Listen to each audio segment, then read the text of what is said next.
The Emerald Witch arc is one of my favorite parts of the Black Butler manga, and I was super happy for the anime adaptation. It introduced some compelling new characters while hinting at the very major direction the story is moving towards. Ciel takes somewhat of a backseat this season, which is fine because Sullivan is a character who brings a lot to the table. She is ultra smart and really cute, and she goes through quite the emotional journey that leads to a fun reveal towards the end of the season.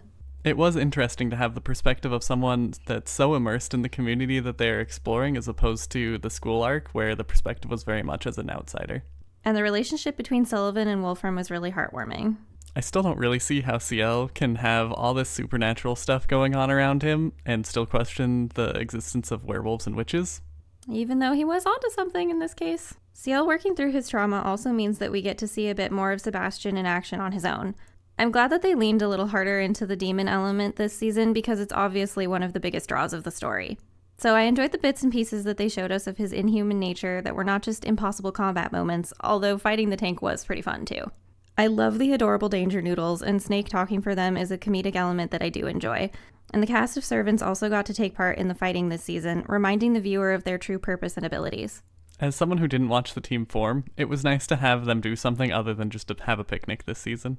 A small complaint is that there were at least 25 minutes of recap filler combined across the season, so it didn't need to be 13 episodes. But they put a fancy border over top of it, making it easy to skip, so it's not really that big of a deal.